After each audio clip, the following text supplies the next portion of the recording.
साथियों, बिहार स्पेशल के लेक्चर में आज हम बात करेंगे पॉलिटिकल हिस्ट्री ऑफ बिहार के बारे में। जिस बिहार को आज आप देखते हो, ये बिहार इस स्वरूप में हमेशा से नहीं रहा है। इसकी अपनी एक विशेष कहानी रही है, एक लंबा समय लगा है, एक लंबी यात्रा तय करनी पड़ी है इस बिहार तक पहुंचने में। तो आज बिहार की पॉलिटिकल हिस्ट्री की पूरी कहानी को हम विस्तार पूर्वक समझेंगे। हम हिस्टोरिकल एंगल को भी बात करेंगे कि हिस्टोरिकल एंगल क्या रहा था। बिहार राज्य के लिए जो पृथक आंदोलन चलाया गया, पृथक आंदोलन, उसकी भी हम बात करेंगे।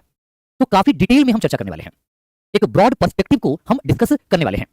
आइए शुरू करते हैं अपनी क्लास को।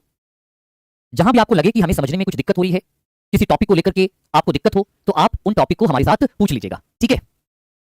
देखो यहां पे तो इसके अंतर्गत बिहार की पॉलिटी में हम दो भाग की बात करते हैं, दो तरीके से चीजों की चर्चा करेंगे। एक तो पॉलिटिकल हिस्ट्री को पढ़ते हैं और दूसरा पॉलिटिकल डेवलपमेंट इन बिहार को पढ़ेंगे। तो दो तरीके से हम यहां पे बात करने वाले हैं। एक तो पॉलिटिकल डेवलपमेंट की बात करेंगे और दूसरा जो हम बात करेंगे वो किसकी बात करेंगे, दूसरा जो हम बात करेंगे वो हम बात करेंगे साथियों, ध्यान रखना, किसके बारे में, सरकार के बारे में। तो आज हम इन सारी टॉपिक को डिस्कस करने वाले हैं। सबसे पहले हम जानेंगे कि why Bihar is named as Bihar, why Bihar is named as Bihar देखने को मिलता है। तो सबसे पहले तो हम इसकी बात कर लेंगे, ठीक है। और उसके बाद हम चर्चा करेंगे किसके बारे में, उसके बाद हम चर्चा करेंगे पॉलिटिकल हिस्ट्री ऑफ बिहार के बारे में। किसके बारे में, पॉलिटिकल हिस्ट्री ऑफ बिहार के बारे में।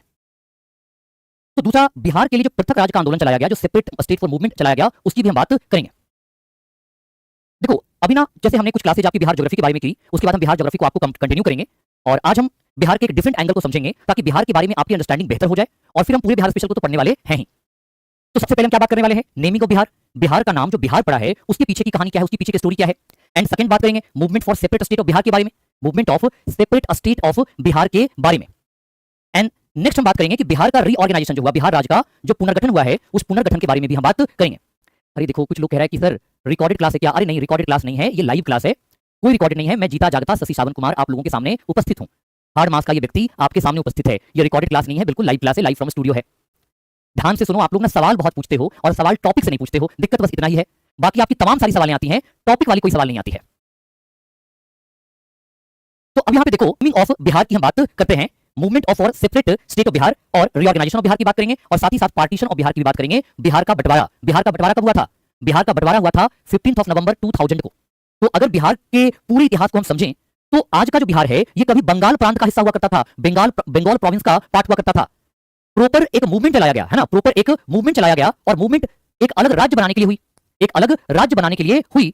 और फाइनली स्टेट कब बना, फाइनली जो स्टेट बना वो स्टेट बनता है 1 अप्रैल 1912 को। 1 अप्रैल 1912 को बिहार राज्य का गठन हुआ था बंगाल से अलग करके, यानी कि Bihar was separated from the Bengal and created as a separate state on 1 अप्रैल 1912, 1 अप्रैल 1912 को।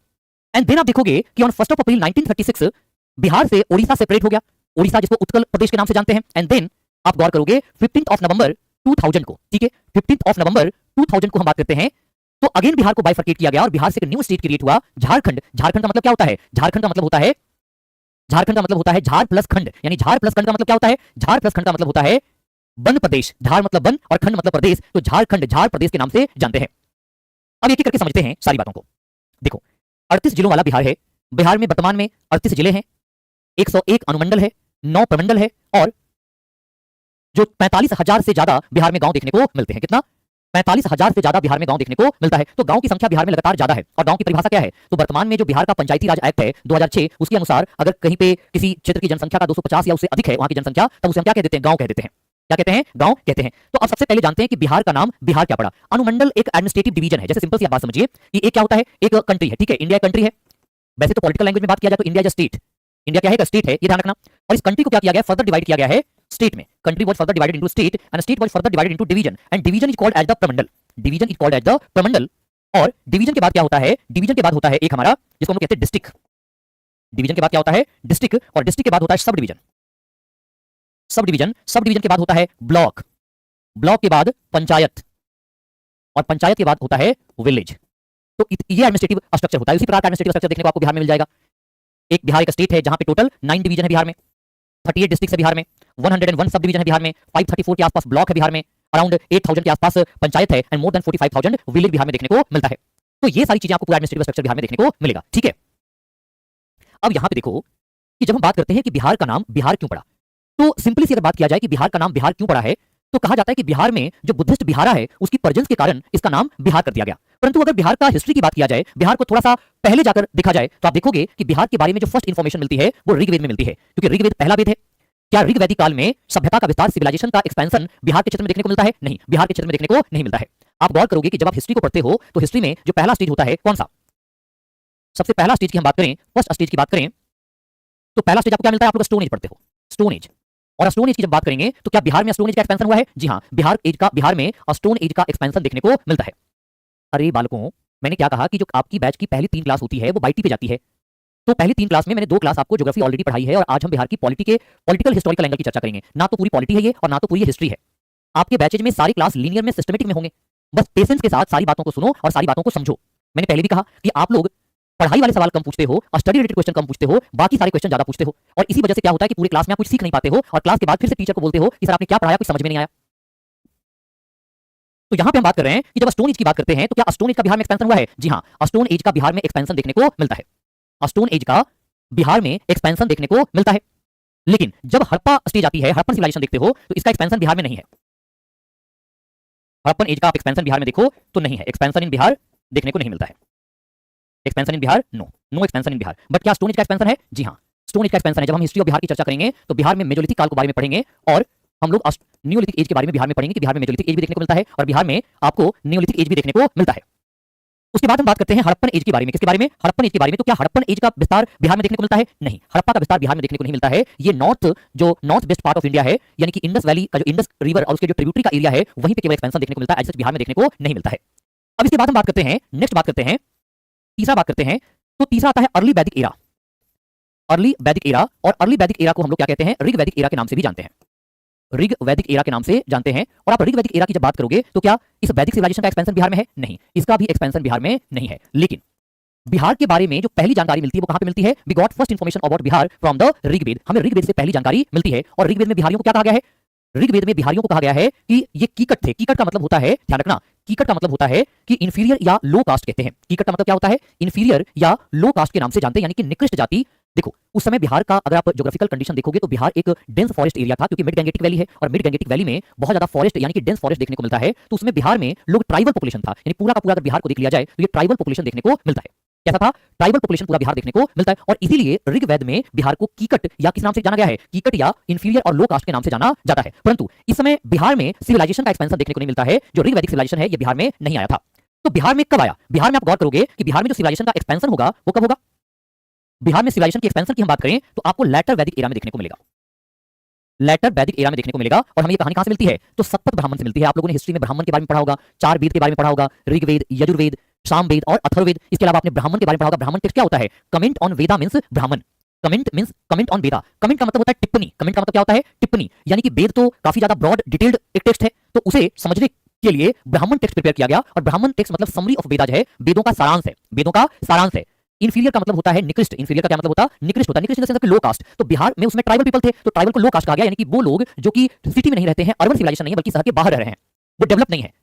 जो बाहर रहते हैं उनको क्या कहते हैं? उनको कहते हैं हम लोग कीकट या किरात के नाम से जानते हैं। किसके नाम से? कीकट या किरात के नाम से जानते हैं। ठीक है। अब दूसरा कि बिहार के बारे में पहली जानकारी कब मिलती है? बिहार के बारे में जो बिहार में आर्यन सभ्यता का विस्तार हुआ, या आर्यन सभ्यता का विस्तार बिहार में कब होता है? तो लेटर वैदिक एरा में होता है। देखो समझना ध्यान से, मैं यहां पे आपको समझाता हूं। पहले जो सभ्यता था भारत में वो सभ्यता इस रीजन में था, जिसको हम लोग सप्त सैंधव रीजन कहते हैं। सप्त सैंधव रीजन के नाम से जानते हैं। सप्त सैंधव क्यों कहते हैं? क्योंकि सिंधु और उसकी 7 नदियां हैं, इसलिए इसको सप्त सैंधव के नाम से जानते हैं। अब सप्त सैंधव यहां पे, तो पहले अर्ली वैदिक एरा में अगर बात करें, ऋग वैदिक एरा में, तो ऋग वैदिक सिविलाइजेशन यहीं पे है। ऋग वैदिक सिविलाइजेशन यहीं पे देखने को मिलता है। और यहां के बाद क्या होगा? सिविलाइजेशन का स्प्रेड होगा, और ये सिविलाइजेशन ये ईस्टर्न इंडिया में इसका स्प्रेड होगा और बिहार के रीजन में भी सिविलाइजेशन का विस्तार होता है। तो किस समय में होगा? लेटर वैदिक एरा में। यहां पे बिहार में सिविलाइजेशन आता है, वैदिक सिविलाइजेशन, लेटर वैदिक एरा में। और ये जानकारी कहां से मिलती है? तो ये जानकारी हमें सतपथ ब्राह्मण से मिलती है। क्या मिलती है? सतपथ ब्राह्मण से मिलती है। ठीक है। यूट्यूब वाले बच्चे तो ठीक हैं, जो पेड वाले बच्चे हैं, अब एक बालक पूछ रहा है कि सर बिहार ज्योग्राफी में उतना ही था क्या? अरे नहीं बंधु, कितनी बार मैंने आपको बताऊं, I have told you earlier that कि हमने उस क्लास को हम सेम कंटिन्यू करेंगे। We will complete all the topics in very detail and systematic manner. So just wait and watch, keep patience. सीखने का देखो, लर्निंग का सबसे अच्छा स्टेट होता है कि just wait and watch and keep patience, then you will get all the details.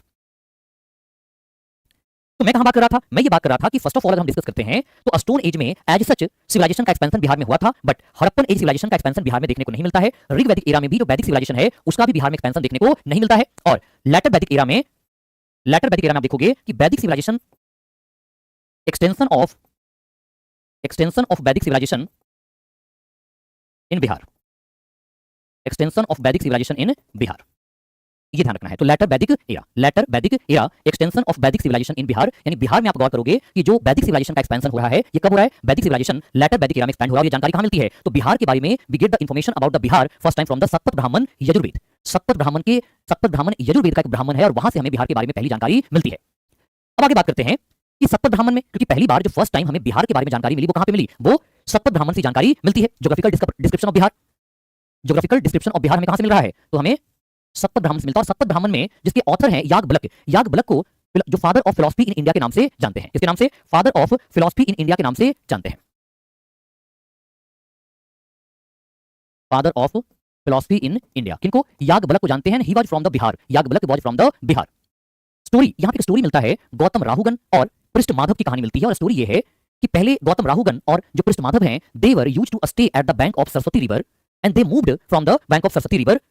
और कैसे? तो विथ फायर वॉल के साथ, एक अग्नि की गोला के साथ, और वो फायर वॉल लेकर के सरस्वती रिवर के बैंक से आगे चल पड़े। और जैसे जैसे ये फायर वॉल आगे बढ़ता रहा, वैसे वैसे सिविलाइजेशन का एक्सपेंशन होता रहा। और जब ये फायर वॉल गंडक रिवर में पहुंचती है, जिसे सदा नीरा के नाम से हम जानते हैं, तो वहां पे वो फायर वॉल क्या होता है? वो बुझ जाता है, यानी कि आग वहां पे समाप्त हो जाता है। तो यही से कहा जाता है कि गंडक रिवर से, सरस्वती रिवर से गंडक तक सिविलाइजेशन का एक्सपेंशन हुआ। और अब ये मत पूछना कि सर ये स्टोरी क्या है। ये एक माइथोलॉजिकल स्टोरी है जो हमें अपने वैदिक टेक्स्ट से प्राप्त होती है कि बिहार में सिविलाइजेशन के जो एक्सपेंशन हुआ उसमें जो मेजर रोल प्ले किया था वो किसने प्ले किया था? गौतम राहुगन एंड पृष्ठ माधव के द्वारा प्ले किया गया था। यस, ये माइथोलॉजिकल स्टोरी है। और ये माइथोलॉजिकल स्टोरी किसकी है? तो दो व्यक्ति हैं, गौतम राहुगन एंड पृष्ठ माधव की है। और इन्हीं दोनों के द्वारा कहां से? From the bank of Saraswati river to the bank of Gandak river तक सिविलाइजेशन का एक्सपेंशन हुआ। और किस एरा में हो रहा है? तो ये लेटर वैदिक एरा में हो रहा है। किस एरा में? लेटर वैदिक एरा में हो रहा है। एक्सपेंशन ऑफ आर्यन सिविलाइजेशन कहां पे? तो ईस्टर्न रीजन ऑफ इंडिया में हुआ, Saraswati river to Gandak river in later Vedic period. और बिहार में फर्स्ट डायनेस्टी क्रिएट होती है। और बिहार का जो फर्स्ट डायनेस्टी था वो था जिसको हम क्या कहते हैं? मिथिला डायनेस्टी कहते हैं। मिथि विदेह वहां के रूलर थे, किंग थे। क्या था? मिथि विदेह वाज द रूलर। और उसी जो विदेह डायनेस्टी है जिसको मैथिली डायनेस्टी कहते हैं, और वहीं से किंग जनक एंड जिन्हें आप मदर गॉडेस सीता कहते हो, उनका वहीं से जुड़ा माना जाता है। तो फर्स्ट ऑफ ऑल ध्यान रखना कि जब हम बात करते हैं सतपथ ब्राह्मण के बारे में, किसके बारे में? सतपथ ब्राह्मण के बारे में। तो सतपथ ब्राह्मण में हमें फर्स्ट टाइम पता चलता है कि बिहार का ज्योग्राफिकल डिस्क्रिप्शन के बारे में पता चलता है। और इवन की लेटर वैदिक पीरियड में ही बिहार में वैदिक सिविलाइजेशन का एक्सपेंशन हुआ है। और ये पूरी कहानी कहां से पता चलती है? तो हमें सतपथ ब्राह्मण से पता चलती है, जिसमें किनकी स्टोरी मिल रही है? तो गौतम राहुगन और पृष्ठ माधव की स्टोरी हमें यहाँ पे मिलती है। तो देखो, सबसे पहले हमने देखा, फर्स्ट ऑफ ऑल हमने बात किया, we get the first information about Bihar from the Rigved, and in Rigved Bihari was called as the Kikat or Kirat, that means the lower caste or inferior people. But first geographical description of Bihar Shatapatha ब्राह्मण से मिलता है, जो कि यजुर्वेद का ब्राह्मण है और जिसके ऑथर याज्ञवल्क्य हैं। लेटर और भी कई सारे ब्राह्मण आए, जैसे आप अथर्ववेदा में देखोगे, इवन की पंचविंश ब्राह्मण में बात करोगे। जब अथर्ववेदा की हम बात करते हैं तो अथर्ववेदा को ह्यूमन वेदा भी कहते हैं। अथर्ववेद को ह्यूमन वेद के नाम से भी जानते हैं।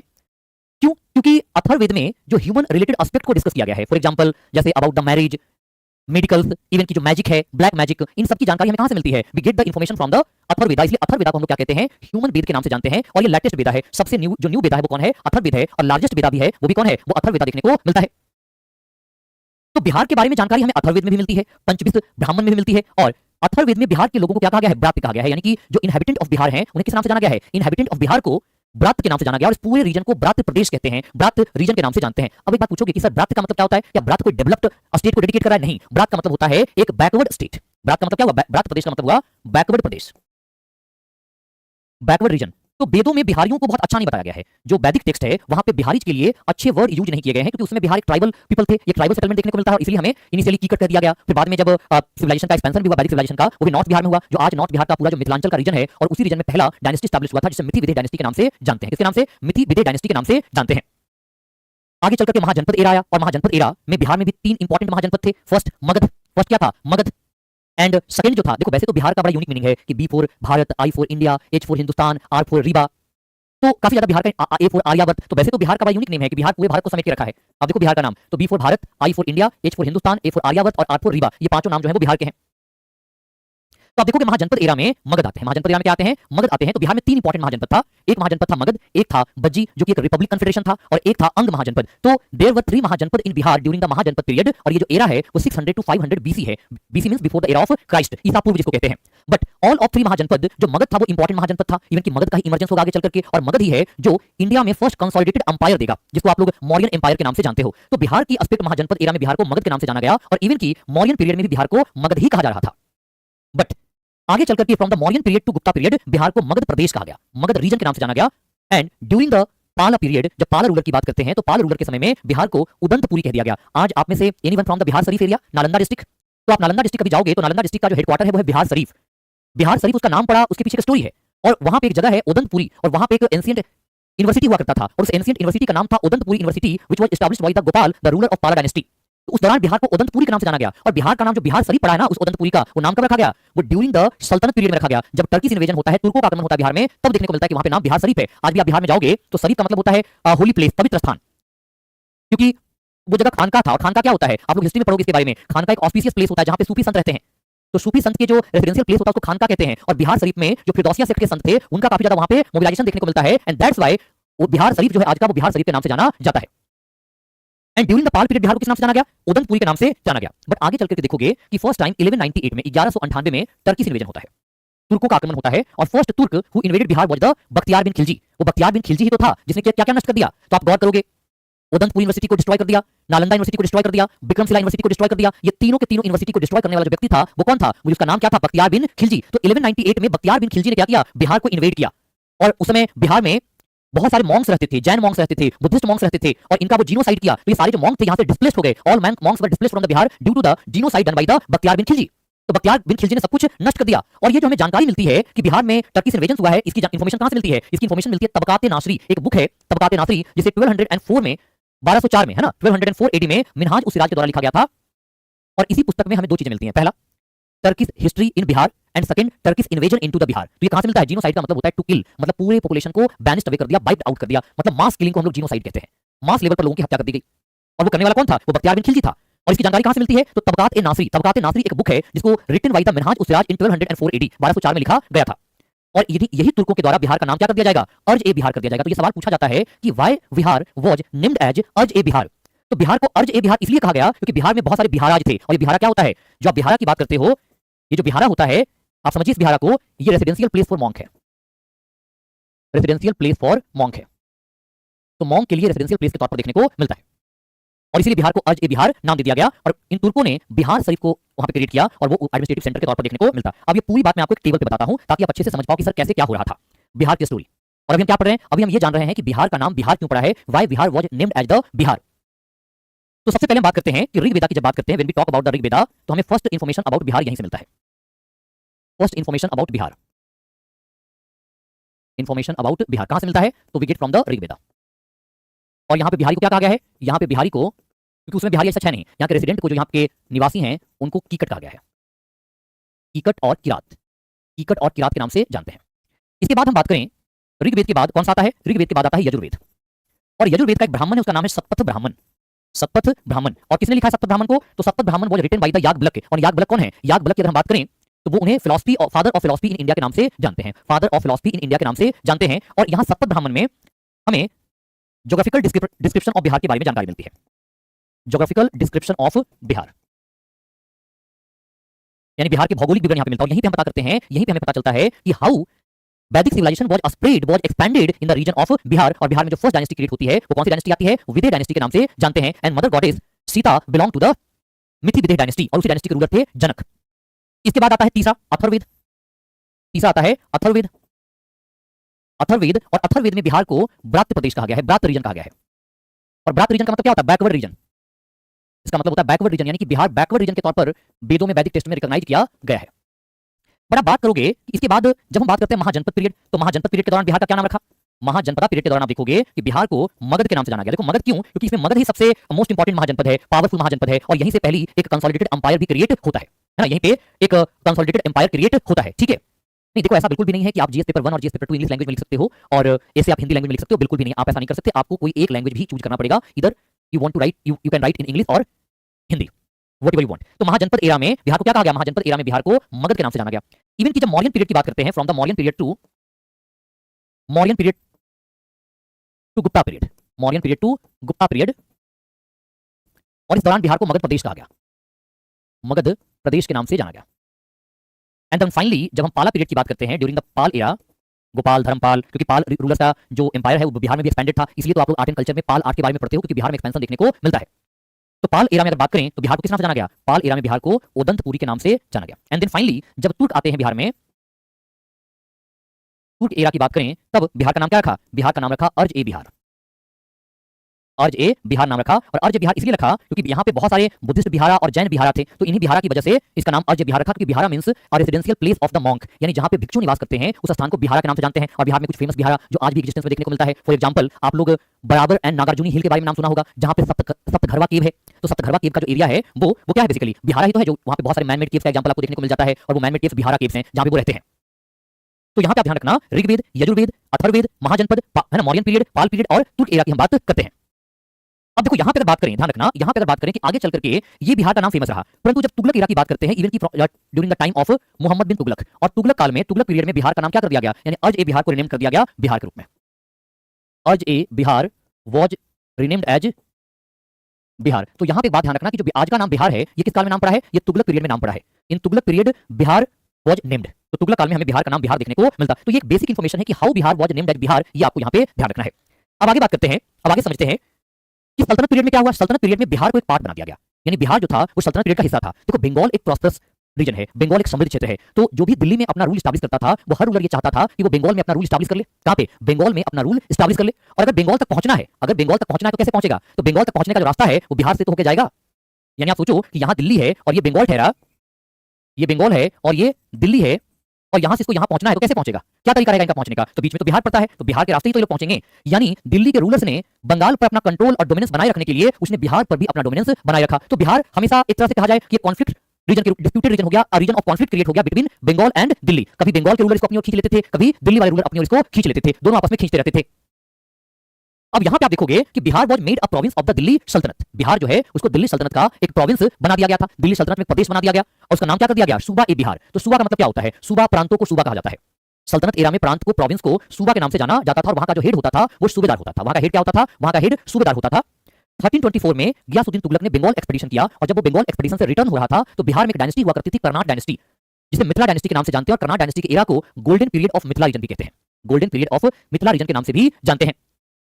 तो गियासुद्दीन तुगलक की हम बात करें, गियासुद्दीन तुगलक की बात करें, तो उन्होंने बंगाल का एक अभियान किया, कहां पे, बंगाल का एक एक्सपेडिशन किया, और जब वो रिटर्न हो रहा था तो पूरे बिहार को जीत करके दिल्ली सल्तनत में मिला लिया, और उसी समय अर्ज ए बिहार का नाम क्या कर दिया गया, बिहार कर दिया गया। तो तुगलक एरा में बिहार का नाम बिहार पड़ा है, तुगलक एरा में बिहार का नाम बिहार पड़ा। बट सल्तनत पीरियड में जो बिहार की एडमिनिस्ट्रेटिव कैपिटल थी वो कहां थी, वो बिहार शरीफ हुआ करती थी।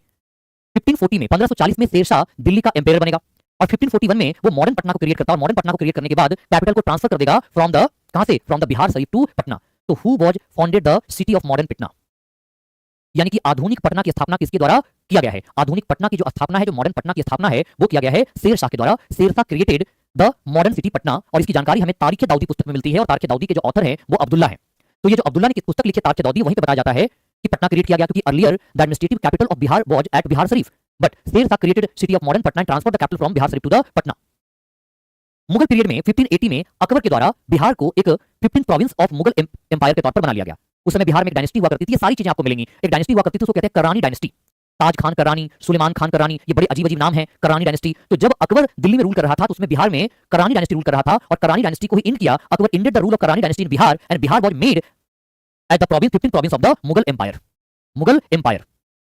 तो ये मुगल एम्पायर को क्रिएट किया था। तो अकबर के समय में जो बिहार है वो मुगलों प्रांत का हिस्सा बना दिया जाता है।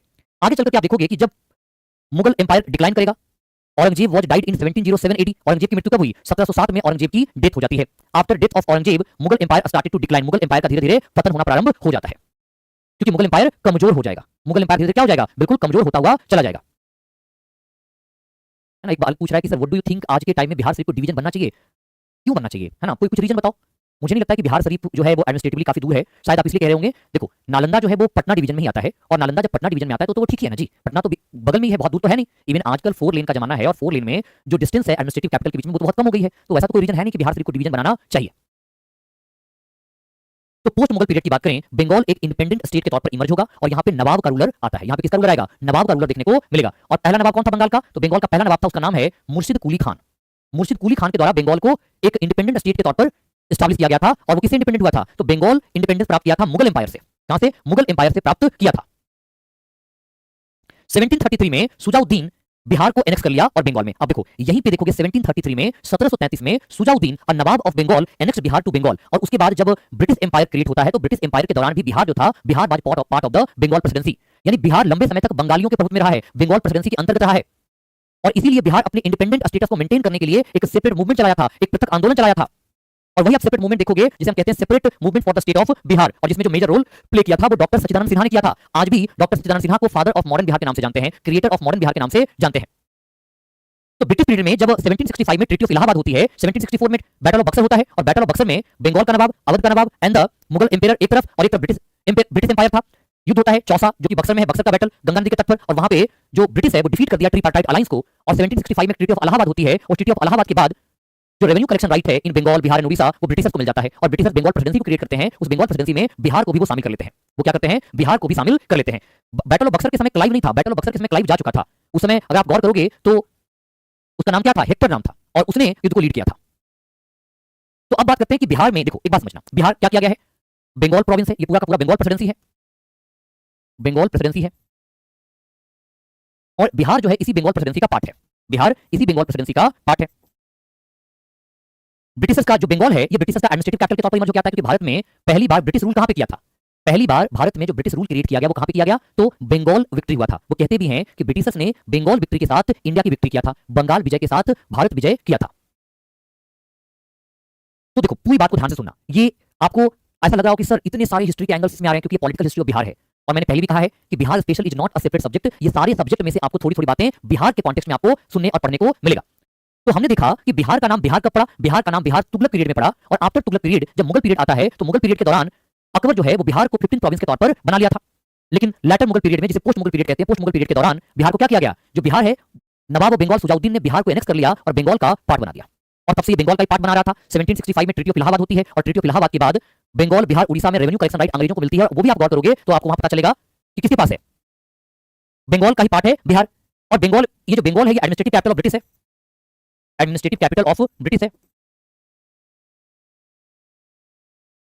एडमिनिस्ट्रेटिव कैपिटल ऑफ ब्रिटिश है। अब आप गौर करोगे कि जब हम बात करते हैं एडमिनिस्ट्रेटिव कैपिटल के बारे में, इस प्रशासनिक राजधानी के बारे में, तो ब्रिटिशर्स के द्वारा यहाँ पे डेवलपमेंट लाया जाता है, और जब ब्रिटिशर्स यहाँ पे डेवलपमेंट लाते हैं तो उसका डेवलपमेंट का जो सारा बेनिफिट जाता है वो बंगाल को जाता है, वो बिहार को नहीं जाता। इवन कि बिहार में जो पटना स्टेशन बना था, उस पटना स्टेशन पर भी जो जो पुलिस होते थे वो बंगाली पुलिस होते थे। अब आप सोचो कि बंगाल के अंतर्गत बिहारियों का तो एग्जिस्टेंस ही नहीं है, ना तो बिहारियों की अपनी कोई पहचान थी, और ना तो बिहारियों की अपनी कोई राइट थी, उनकी राइट भी देखने को नहीं मिलता है, उनको राइट भी देखने को नहीं मिलता है। क्यों? क्योंकि वहां पे तो किसका डोमिनेंस है, डोमिनेंस ऑफ बंगाली है। तो यहाँ पे जब डोमिनेंस ऑफ बंगाली आपको देखने को मिल रहा है, तो just because of the dominance of Bengali as such कोई राइट नहीं है, तो बिहारी के लोगों में एक आइसोलेशन की फीलिंग क्रिएट होगी। उनको लगने लगेगा कि हमारा अधिकार कहाँ है, हमारा तो अधिकार ही नहीं है, हमारा तो अधिकार ही नहीं है।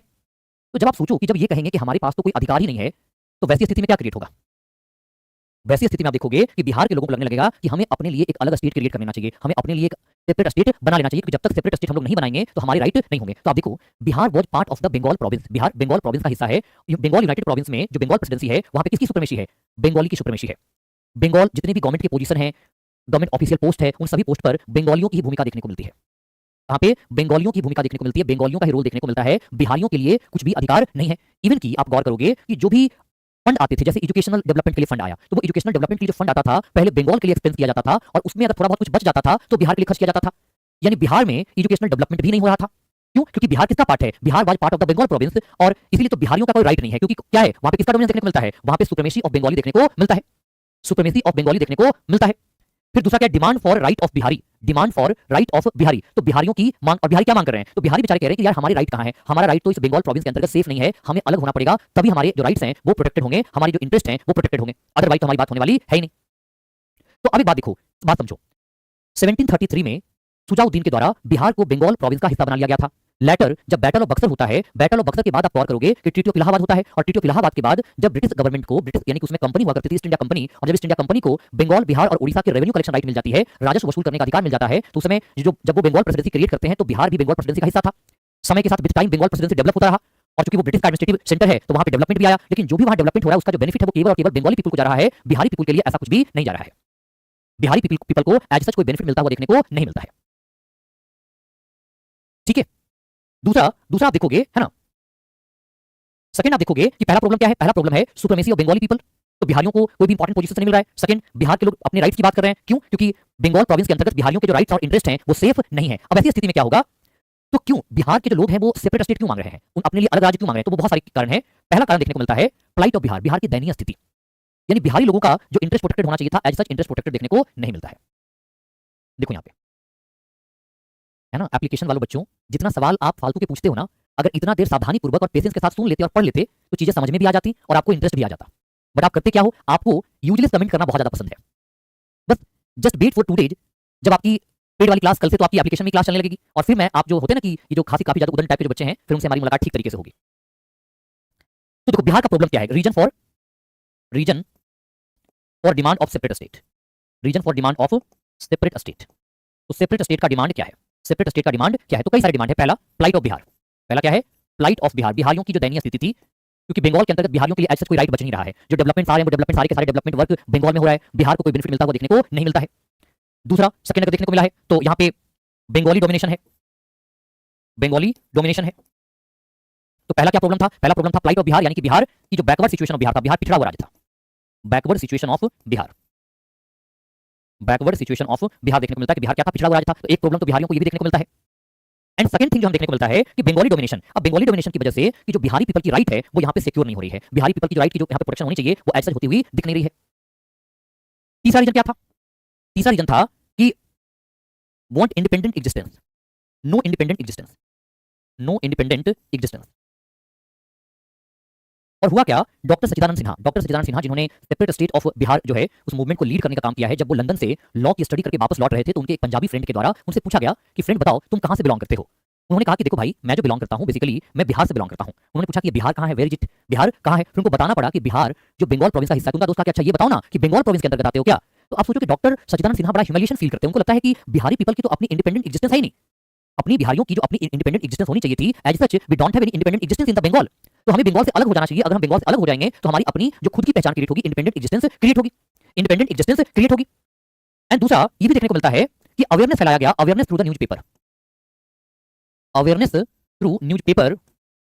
और किस प्रकार का अवेयरनेस? अवेयरनेस तो benefit of a separate state of Bihar, benefit of separate state of Bihar, यानी न्यूज़पेपर ने ये बताया कि अगर बिहार एक अलग प्रोविंस बन जाता है तो क्या क्या बेनिफिट बिहारियों को होगा, जो अभी नहीं हो रहा है वो क्या क्या बेनिफिट हमें सेपरेट स्टेट बनने पर होगा। देखो अगर कहीं भी स्टेट का डिमांड होती है, आप ध्यान रखना, अगर कहीं भी स्टेट की डिमांड की जाती है तो वहां क्या देखने को मिलता है? वहां बेसिकली हमें ये देखने को मिलती है कि आप गौर करोगे तो हमें क्या देखने को मिलता है? जैसे आप देखो झारखंड स्टेट बना, तो झारखंड लोगों का क्या कहना था कि बिहार स्टेट के अंतर्गत उनकी जो ट्राइबल राइट है वो ट्राइबल राइट प्रोटेक्टेड नहीं है, उनका इंटरेस्ट सर्व नहीं हो रहा है, इसलिए उन्हें एक ट्राइबल स्टेट के रूप में सेपरेट स्टेट चाहिए। और देखो ट्राइबल स्टेट के तौर पर झारखंड स्टेट का क्रिएट किया गया। इवन कि आज बिहार में एक मिथिलांचल स्टेट की मांग भी होती है। अभी देखो कोसी कॉन्फ्रेंस हुआ था, कोसी कॉन्फ्रेंस में भी सेपरेट स्टेट की बात किया गया, जहां पर मिथिलांचल नाम से एक सेपरेट स्टेट बनाना चाहते हैं। आपने गौर किया होगा किसके नाम से? मिथिलांचल के नाम से सेपरेट स्टेट बनाना चाहते हैं। तो ये भी तो आप एक चीज देखने को मिलती है। तो क्या रीजन है? तो मिथिलांचल को आप देखो वो क्यों आज बनाना चाहते हैं? तो उनका कहना है कि उनकी जो लैंग्वेज है, उनकी कल्चर है, वो बिहार में जो रिस्पेक्ट मिलना चाहिए था वो नहीं मिला है। दूसरा वो कहते हैं कि हमारा रीजन बैकवर्ड रह गया है, हमारे रीजन में जो प्रॉपर डेवलपमेंट होनी चाहिए थी वो ऐसे प्रॉपर डेवलपमेंट नहीं आई है। थर्ड रीजन का कहना है कि एडमिनिस्ट्रेटिव डिस्टेंस बहुत ज्यादा है, कि जो बिहार की कैपिटल है पटना और पटना से जो डिस्टेंस है मिथिलांचल रीजन की वो काफी ज्यादा है। तो ये तीन चार वो रीजन सजेस्ट करते हैं जिसके ग्राउंड पर वो कहते हैं कि उन्हें सेपरेट स्टेट ऑफ मिथिलांचल चाहिए। तो राज्य की डिमांड, स्टेट की डिमांड होती है तो मल्टीपल रीजन होते हैं, और बिहार के लोग भी बंगाल से सेपरेट होने की बात कर रहे हैं तो मल्टीपल रीजन था। वो मल्टीपल रीजन क्या था? मल्टीपल पहला रीजन था कि प्लाइट ऑफ बिहार, यानी कि बिहार एक बैकवर्ड स्टेट के रूप में था, जो बिहार का प्रॉपर डेवलपमेंट होना चाहिए था वो प्रॉपर डेवलपमेंट नहीं हुआ था, क्योंकि जो भी डेवलपमेंट वर्क्स होते थे वो मच फोकस कहां पे था? बंगाल रीजन पे फोकस था, बिहार पे ऐसे फोकस नहीं था। बंगाली डोमिनेशन था। बंगाली डोमिनेशन आप देखोगे कहां कहां पे? तो गवर्नमेंट ऑफिसेज में, गवर्नमेंट जॉब्स में बंगाली डोमिनेशन देखने को मिलता है। इवन कि एजुकेशनल इंस्टीट्यूशन में बंगाली डोमिनेशन देखने को मिलता है, एजुकेशनल इंस्टीट्यूशंस में बंगाली डोमिनेशन देखने को मिलता, और उसमें बिहार में जो एजुकेशनल डेवलपमेंट होना चाहिए था वो एजुकेशनल डेवलपमेंट बिहार में देखने को नहीं मिलता है। आप गौर करो कि बिहार में जो फर्स्ट यूनिवर्सिटी क्रिएट हुई वो 1917 में क्रिएट हुई है, पटना यूनिवर्सिटी। तो क्या इससे पहले बिहार में ऐसा कोई यूनिवर्सिटी नहीं है? नहीं है। 1904 के आसपास एक एग्रीकल्चर यूनिवर्सिटी क्रिएट हुई थी, जिसको आज पूसा एग्रीकल्चर यूनिवर्सिटी के नाम से जानते हो, या तो doctor Rajendra Prasad agriculture university के नाम से जानते हो। तो बिहार में एजुकेशनल डेवलपमेंट ऐसा सच नहीं था। आज जो आप पीएमसीएच की बात करते हो वो 1924 में आया। कब आया? 1924 फिफ्थ में आया, 1924-25 में क्रिएट किया गया। तो बिहार का एजुकेशनल डेवलपमेंट भी नहीं हुआ था, बिहार का इकोनॉमिक डेवलपमेंट भी नहीं हुआ था, तो बिहार एक बैकवर्ड स्टेट था बंगाल के अंतर्गत। बंगाली डोमिनेशन देखने को मिलता है ना, बंगाली डोमिनेशन देखने को मिलता है, क्योंकि गवर्नमेंट जॉब्स में बंगालियों का डोमिनेशन था, एजुकेशनल इंस्टीट्यूशन में बंगालियों का डोमिनेशन था। तो ऐसा जो बिहारी के लिए राइट होने चाहिए वो राइट्स देखने को नहीं मिलते हैं। एंड देन बिहारियों का कोई इंडिपेंडेंट एग्जिस्टेंस भी नहीं है, हमारा कुछ अपना जानने को मिलता भी देखने को नहीं मिलता है, तो ये भी मिसिंग था। और इसीलिए और इवन की जो न्यूज़पेपर है, जैसे सबसे पहला न्यूज़पेपर मुंगेर से होता है, मुंगेर जिसको सिटी ऑफ गन के नाम से भी जानते हैं, सिटी ऑफ गन के नाम से हम जानते हैं मुंगेर को। और मुंगेर की बात करोगे जो कि गंगा रिवर के बैंक पर एक बसा हुआ शहर है, तो मुंगेर से एक मैगजीन पब्लिश होती थी जिसको मुद्द ए सुलेमान के नाम से जानते हैं। किसके नाम से? मुद्द ए सुलेमान के नाम से जानते हैं। और उस मैगजीन ने जो 1876 में पब्लिश हुआ from the Munger by the name of Murgh e Sulaiman in Urdu language, उसके बारे में उनमें ये बताया गया कि when Bihar was separated from the Bengal, तो क्या क्या बेनिफिट बिहार को मिलेगा, यानी कि कैसे हमें बिहार को और ज्यादा बेनिफिट क्रिएट होगा अगर बिहार को सेपरेट स्टेट के तौर पर क्रिएट किया जाता है तो, बिहार को क्रिएट किया जाता है तो। और इस वजह से बिहार को बंगाल से अलग करने की बात उठने लगी, और इस मूवमेंट को लीड करने का काम डॉक्टर सच्चिदानंद सिन्हा ने किया था। किसने? डॉक्टर सच्चिदानंद सिन्हा ने किया था। So is it clear to all of you? सारी बातें समझ में आई कि क्यों हम बंगाल से अलग होना चाहते थे, क्या रीजन था? हाँ definitely Jharkhand was part of Bihar. Yes, Jharkhand was part of Bihar when separated from the Bengal. अरे वो तो था ना, अबे झारखंड तो अभी रिसेंटली सेपरेट हुआ बिहार से ऑन 15 नवंबर 2000 को, 15 नवंबर 2000 को एक ट्राइबल स्टेट के तौर पर, ट्राइबल मतलब झारखंड नाम रखा गया। झार मींस फॉरेस्ट एरिया एंड खंड मींस प्रदेश रीजन, जो कि ट्राइबल स्टेट है। और बिकॉज 15 नवंबर जो है वो एक फेमस पर्सनालिटी बिरसा मुंडा की बर्थ एनिवर्सरी है, बर्थडे है, और इसीलिए 15 नवंबर को ही झारखंड स्टेट का क्रिएशन किया गया है, झारखंड का निर्माण किया गया है। तो अब देखो यहाँ पे बात करते हैं कि सबसे पहले 1876 में, कब, first of all in 1876 a magazine was published from the Munger, और किस नाम से पब्लिश हुआ था, मुद ए सुलेमान के नाम से पब्लिश हुआ था। और इस मैगजीन में बिहार के लिए एक सेपरेट राइट की मांग किया गया, बिहारियों के लिए अधिकार की मांग किया गया कि बिहारियों के अधिकार होने चाहिए। अरे जब बिहार से अलग हुआ ना, देखो आपको मैं समझाता हूं, ये अभी आएगा पिक्चर में, बट आपकी जो क्यूरियोसिटी डेवलप हो रही है मैं उसके लिए आपको बताता हूं। देखो पहले क्या था, ये पूरा बंगाल है, ठीक है, बंगाल है। तो बंगाल काफी एक बड़ा प्रोविंस था उस समय का। जो बंगाल आप देखोगे तो उस समय के बंगाल में क्या क्या आते थे, तो आज का बिहार भी आता था, आज का वेस्ट बंगाल भी आता था, ओडिशा भी था, इवन झारखंड भी था, वेस्ट पूरा का पूरा बांग्लादेश था, बांग्लादेश था, और इवन की सम पार्ट ऑफ आसाम भी था, सम पार्ट ऑफ आसाम भी था। तो जो जिसको आप लोग बंगाल प्रेसिडेंसी कहते हो ना, इतना बड़ा एरिया था, Bihar, West Bengal, Odisha, Jharkhand, Bangladesh, some part. अभी देखा होगा ना, अभी रिसेंटली जब बंगाल बांग्लादेश का डेवलपमेंट आपने देखा होगा कि वहां पे एक मूवमेंट हुआ, पीपल्स मूवमेंट हुआ। पीपल्स मूवमेंट में जो शेख हसीना की रूल थी, शेख हसीना की जो रूलिंग को समाप्त कर दिया गया, और वहां पे गवर्नमेंट चेंज हुई, और गवर्नमेंट चेंज होने के बाद जो न्यू गवर्नमेंट फॉर्मेशन हुई, उन्होंने ये भी कहा कि वो एक यूनाइटेड बांग्लादेश बनाएंगे, जिसमें बिहार और जो वेस्ट बंगाल है, झारखंड, ओडिशा, इनको भी वो शामिल करेंगे, क्योंकि ये सब पूरा का पूरा क्या हुआ करता था, बंगाल हुआ करता था। और इस बंगाल से कब सेपरेट हुआ, इस बंगाल से 1 अप्रैल 1912 को बिहार सेपरेट हुआ। और जब ये बना था तो ये था Bihar Odisha joint state, separate state नहीं था। क्या था, बिहार ओडिशा जॉइंट स्टेट के तौर पर देखने को मिलता है, बिहार ओडिशा जॉइंट स्टेट के तौर पर देखने को मिलता है। और यहाँ के बाद अगर बात करोगे, यहाँ के बाद आप बात करो तो फाइनली 1 अप्रैल 1936, और इस दिन क्या हुआ, Odisha was separated from Bihar, Odisha was separated from Bihar. तो ओडिशा बिहार से अलग हो गया, सेपरेटेड फ्रॉम बिहार। और आगे चलकर के आप देखोगे, आगे चलकर के आप देखो तो फिर 15 नवंबर 2000 को क्या हुआ, 15 नवंबर 2000 को देखोगे कि झारखंड स्टेट का फॉर्मेशन होता है, झारखंड बनता है। तो ये भी आपको यहाँ पे क्लियर होना चाहिए कि ये इतिहास रहा है, पहले बिहार ओडिशा जॉइंटली अलग हुआ, देन ओडिशा अलग हो गया, और फिर झारखंड अलग हुआ। तो आज का जो बिहार हमें देखने को मिलता है वो 15 नवंबर 2000 को आया है, ठीक है, कब आया है, 15 नवंबर 2000 को ये बिहार देखने को मिलता है। तो अब हम बात करते हैं कि 1876 में मुद्दे सुलेमान ने बिहारियों के लिए अधिकार की मांग किया, और उसने कहा कि जो बिहारी राइट है वो बंगाल प्रोविंस के अंतर्गत प्रोटेक्टेड नहीं है, इसलिए बिहार के लिए कुछ सेपरेट अरेंजमेंट होना चाहिए। 1885 में एक स्लोगन पॉपुलर हुआ, और स्लोगन में ये कहा गया कि बिहार इज फॉर बिहारी। जैसे एक नारा स्लोगन पॉपुलर हुआ था कि India is for Indians, Bharat भारतीयों के लिए है, वैसे ही एक स्लोगन पॉपुलर हुआ, बिहार इज फॉर बिहारी। बिहार किसके लिए है, बिहार बिहारियों के लिए है, ठीक है। हिंदी मीडियम की जो क्लास है वो आपको डिफरेंट सेगमेंट में मिल जाएगा, डेफिनेटली हिंदी मीडियम की क्लासेस होती हैं, वो आपको मिलती रहती हैं, और यूट्यूब पर तो मेरी मोस्ट ऑफ क्लासेस तो हिंदी मीडियम की ही आती हैं। मल्टीपल लेक्चर्स, चाहे वो इंडियन पॉलिटी के लेक्चर्स की अगर बात कर लो, आप एंशिएंट एंड मिडिवल हिस्ट्री के लेक्चर की बात कर लो, तो मोस्ट ऑफ थिंग तो हिंदी मीडियम में ही आती है, ठीक है। Yes of course, on 1 April 1936 Odisha was separated from the Bihar. Initially Odisha was part of the Bihar. 1885 में कौन सा स्लोगन पॉपुलर हुआ कि Bihar is for Bihari's. And 1889 में जब डॉक्टर सच्चिदानंद सिन्हा लंदन की विजिट पे थे, and when he was returning from the London, तो उस समय उनके एक मित्र ने उनसे पूछा, तो वो बताया कि हम बिहार से बिलोंग करते हैं, और तब उनके मित्र नहीं पहचान पाया कि बिहार कहाँ पे है, बिहार कहाँ पे है। अनडेन चीजें क्या होती हैं, मिडिल क्लास क्या होता है, देखो एक बात देखना, मिडिल क्लास ना डिमांडिंग होता है। मिडिल क्लास बिहार में क्रिएट क्यों हुआ, सबसे पहले जो डेवलपमेंट आया वो बंगाल में आया, बट धीरे धीरे डेवलपमेंट बिहार में भी आता है।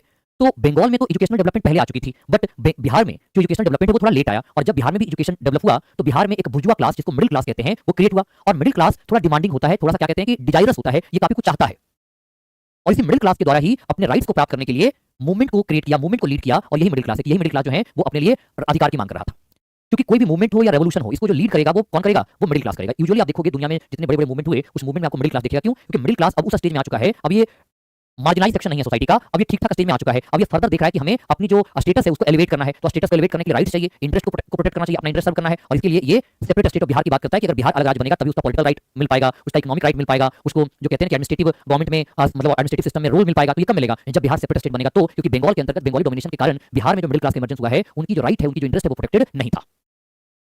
देखो समाज में तीन तरह के लोग होते हैं, एक होते हैं पुअर क्लास, एक होते हैं अपर क्लास, रिच क्लास, और एक होते हैं मिडिल क्लास। जो पुअर क्लास होता है, जो बैकवर्ड क्लास होता है, उसको तो कोई मतलब नहीं है, क्योंकि वो तो मान बैठा है कि वो इसी के लिए आया है, गरीबी में जीने के लिए। जो रिच क्लास है उसको कोई मतलब नहीं है, जो रिच क्लास है उसको कोई मतलब है नहीं, उसके पास तो सारे राइट्स हैं। अब बचा कौन, मिडिल क्लास। और मिडिल क्लास आप समझिए कि सैंडविच के बीच का अनियन और टोमेटो है। अब ये भी चाहता है कि इसकी भी अपनी इंडिपेंडेंट एग्जिस्टेंस हो, ये चाहता है कि हमारी राइट हो, पॉलिटिकल राइट मिले, इकोनॉमिकल रोल मिले। तो क्या करना पड़ेगा, अधिकारों के लिए संघर्ष करना पड़ेगा, और ये क्या करेगा, स्ट्रगल करेगा, मूवमेंट करेगा। तो पॉपुलर स्लोगन आया बिहार इज फॉर बिहारी। 1889 में जब डॉक्टर सच्चिदानंद सिन्हा की बात करते हैं, तो डॉक्टर सच्चिदानंद सिन्हा लौटे, और इन्हीं के द्वारा जब इनकी बिहार की सेपरेट आइडेंटिटी की बात उठी तो दिक्कत हो गया इनको, क्योंकि इनको लगा कि बिहारियों की तो कोई पहचान ही नहीं है, एक सेपरेट आइडेंटिटी की क्राइसिस है बिहार में। And then doctor Sachchidanand Sinha separate state के मूवमेंट को लीड करेंगे, एक पृथक राज्य के आंदोलन को लीड करेंगे। 1894 में एक मैगजीन पब्लिश करते हैं बिहार टाइम्स के नाम से, और इसी बिहार टाइम्स मैगजीन के नाम से वो पहली बार separate demand for separate Bihar state की बात करेंगे, पृथक बिहार राज्य की मांग करेंगे। किस मैगजीन के माध्यम से किया था, तो बिहार टाइम्स के माध्यम से, जो कि डॉक्टर सच्चिदानंद सिन्हा के द्वारा स्टार्ट किया गया था, और जिसके एडिटर महेश नारायण थे। और 1906 तक, 1906 तक एडिटर कौन रहेंगे, महेश नारायण ही रहेंगे। देखो ये कहना कि बिहार को दो स्टेट में बांटने से नॉर्थ बिहार को कोई फायदा है, ये देखो ये सोचना ही गलत है कि सर नॉर्थ बिहार को कोई बेनिफिट नहीं है। अगर बैकवर्डनेस की बात किया जाए तो अक्रॉस द बिहार बैकवर्डनेस देखने को मिलती है। जरूरत है बिहार में पॉलिटिकल विल की। बिहार में ऐसा नहीं कि प्रॉब्लम्स बहुत ज्यादा हैं। अगर बिहार में सबसे बड़ी बात है कि बिहार की जो मिट्टी है, जो बिहार का सॉइल है, वो बहुत ही ज्यादा फर्टाइल सॉइल है, और वो नॉर्थ बिहार का सॉइल फर्टाइल है, साउथ बिहार का सॉइल फर्टाइल नहीं है, क्योंकि साउथ बिहार में ओल्ड एलुवियल सॉइल का आपको एक्सपेंशन ज्यादा देखने को मिलता है, और नॉर्थ बिहार में न्यू एलुवियल सॉइल जिसको खादर बोलते हैं उसका एक्सपेंशन देखने को मिलता है। और यहाँ पे एग्रीकल्चरल जो इंडस्ट्री है वो काफी ग्रो कर सकता है, क्योंकि एग्रीकल्चर कल्टीवेशन बहुत अच्छा हो सकता है, but just because of the lack of political will Bihar is still a backward state. तो ये तो पूरी थिंकिंग ही गलत है कि सर नॉर्थ बिहार को क्या फायदा मिला और साउथ बिहार को क्या फायदा मिला। इवन की जो डेवलपमेंट है वो government is trying to do evenly distribution, तो गवर्नमेंट उसको इवनली डिस्ट्रीब्यूशन करने की बात कर रही है और कंटिन्यूसली वो कर भी रही है। हाँ, देयर आर प्रॉब्लम्स, उन प्रॉब्लम को तो विद टाइम रिजॉल्व किया जाएगा, बट सेपरेट स्टेट यानी कि जैसे बिहार में एक मांग उठती है कि मिथिलांचल राज्य बना देना चाहिए, तो मिथिलांचल राज्य की मांग वो एक जिसको हम लोग कह सकते हैं कि प्रैक्टिकल डिमांड नहीं है, वो प्रैक्टिकल डिमांड नहीं है। ऐसे तो बिहार में फिर भोजपुरी वाले बोलेंगे कि हमें क्या मिला है, एंड देन वो स्टार्ट कर देंगे भोजपुरी स्टेट की डिमांड, तो फिर पूरी बिहार की जो आइडेंटिटी है वो तो समाप्त हो जाएगी। Bihar is not only known for the Bhojpuri language, Bihar Maithili के लिए भी जाना जाता है, और बिहार की जो पेंटिंग है जिसको मिथिला पेंटिंग कहते हैं वो not only in India but also in overall famous है, विदेशों में भी फेमस देखने को मिलता है। इवन की जो लिट्टी चोखा है वो तो आज पूरे वर्ल्ड में फेमस हो रहा है। आज जो मखाना है, मखाना नॉर्थ बिहार का है, आज पूरे वर्ल्ड में उसकी फेमस हो रही है मखाना तेजी से, क्योंकि पूरे भारत में जो मखाना का कल्टीवेशन सबसे ज्यादा कोई करता है तो वो बिहार करता है, और वो भी दरभंगा, समस्तीपुर ये सब इलाके करते हैं। तो आप देखो कि 1894 में पहली बार डिमांड रखा गया, और किसके डिमांड रखा गया, एक सेपरेट बिहार स्टेट की डिमांड रखी गई, किसके माध्यम से, तो बिहार टाइम्स एक मैगजीन आई थी इंग्लिश में, उसके माध्यम से, जिसके जो फाउंडर थे वो सच्चिदानंद सिन्हा थे और एडिटर महेश नारायण थे। बट 1894 में उस समय एक लेफ्टिनेंट गवर्नर हुआ करता था चार्ल्स इलियट, और चार्ल्स इलियट के साथ डॉक्टर सच्चिदानंद सिन्हा मिलते हैं और एक मेमोरेंडम उनको सौंपते हैं। उस मेमोरेंडम में डिमांड किया गया था कि बिहार को एक सेपरेट स्टेट के तौर पर क्रिएट किया जाना चाहिए। 1903 में Lord Curzon partition of Bengal के आइडिया को प्रपोज करेगा, पार्टीशन ऑफ बंगाल के आइडियाज को प्रपोज करेगा। देखो झारखंड का जो बंटवारा हुआ है वो अलग रीजन है, झारखंड ट्राइबल स्टेट के तौर पर इमर्ज हुआ, क्योंकि उन ट्राइब्स का कहना था कि उनकी जो राइट्स है वो प्रोटेक्ट नहीं हो रही है, और before division of Bihar, Bihar काफी बहुत ज्यादा लार्जली एक्सपेंडेड था, बहुत बड़ा एरिया था। तो वैसी स्थिति में जो झारखंड के जो ट्राइबल एरिया थे उनके राइट प्रोटेक्टेड नहीं हो रहे थे, क्योंकि देखो बिहार में जो डेवलपमेंट आनी चाहिए थी वो डेवलपमेंट आई नहीं, just because of the lack of political will. अगर बिहार में डेवलपमेंट आती तो कभी भी झारखंड स्टेट की डिमांड क्रिएट ही नहीं होता, झारखंड राज्य की मांग कभी उठती ही नहीं। उस समय के गवर्नमेंट ने डेवलपमेंट को स्प्रेड नहीं किया, डेवलपमेंट को आगे नहीं बढ़ाया, और इसीलिए झारखंड वालों को लगा कि हमारा मिनरल्स है, हमारे यहाँ इंडस्ट्रियल स्टेट है, और हमारे लोगों का कोई राइट प्रोटेक्ट नहीं हो रहा, और इसलिए वो डिमांड करने लगे कि उन्हें एक अलग सेपरेट स्टेट झारखंड चाहिए। बट जो बंटवारा हुआ है, वो डिवीजन हुआ है, वो एक ऑड डिवीजन हुआ है। अब उसके एक अलग है पक्ष है, क्योंकि बेसिकली क्या हुआ कि जो साउथ पार्ट ऑफ बिहार था, जो खास करके प्लेटू रीजन वाला पूरा बिहार था, जो ट्राइबल एरिया वाला पूरा बिहार था, उसको झारखंड बना दिया गया, और उधर ही सारे मिनरल्स रिच एरियाज हैं, जितने भी इंडस्ट्रियल सिटीज हैं और जो डेवलप सिटी थे वो उधर ही चले गए। तो क्या चाहते थे आपकी बिहार को ऐसे नहीं बांट करके, बिहार को कैसे बांटा जाता, बिहार को ऐसे नहीं बांट करके बिहार को ऐसे बांटते तो फिर और प्रॉब्लम तो फिर क्रिएट ही रह जाता, क्योंकि फिर ये रीजन में पूरा का पूरा ट्राइबल्स आ जाते और इस रीजन में नॉन ट्राइबल्स लोग आ जाते, तो ये जो प्रॉब्लम है ट्राइबल वाला वो तो एज इट इज रह जाता। और इवन कि आप यहाँ पे देखोगे तो फिर इस साइड में तो यही प्रॉब्लम रह जाता, और इसीलिए क्या किया गया, जो बिहार था इसको किस प्रकार से डिवीजन किया गया, ये इसको नीचे झारखंड बना दिया गया, और इस प्रकार से डिवीजन क्रिएट किया गया। 1903 की बात आप करोगे, 1903 में जो लॉर्ड कर्जन है, governor general of India, Lord Curzon ने प्रपोज किया idea for partition of Bengal, proposed idea और पार्टीशन ऑफ बंगाल, और पार्टीशन ऑफ बंगाल, यानी कि बंगाल के पार्टीशन के लिए आइडिया प्रपोज किया।